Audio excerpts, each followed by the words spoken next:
At one time, I mean, here I was, this big piano player. I'd met all these celebrities and whatnot, but I was sitting on a milk crate in an alley with my clothes on my back and snow falling in my face, looking up in the sky, talking to God.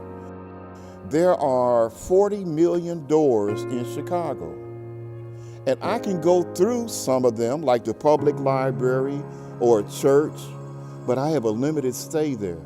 Eventually somebody tells me, buddy, you gotta go. Then once you're standing out on the sidewalk, what do you do next? What's the next step? Where do I sleep tonight? Where's the next meal? So I got associated with Timothy's ministry for the homeless. And Marian Alvarado said that she had some contacts at Lincoln Park Shelter. So when I called, Julie answered, the case manager here. She said, come on in for an appointment. I was sitting there getting the health screening, and Julie came back in and said, you're in. And that photograph you see of me, that was the moment that she got a camera and, hey.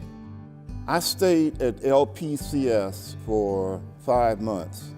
And during that time, we volunteered in the community, and the form that it took for me was to play 3 times a week at the soup kitchen in the next block at Church of Our Savior.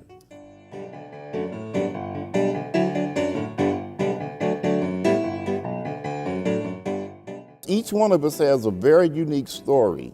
My story is that I didn't have ex-prison, it wasn't ex-drugs, it wasn't ex-alcohol. Mainly I was a displaced worker.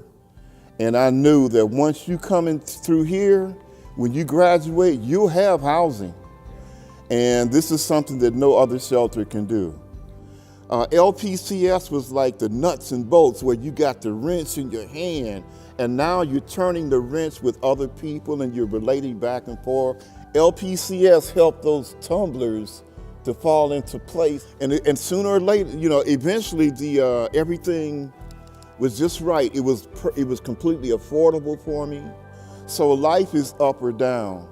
LPCS really gave me a chance to get back on my feet.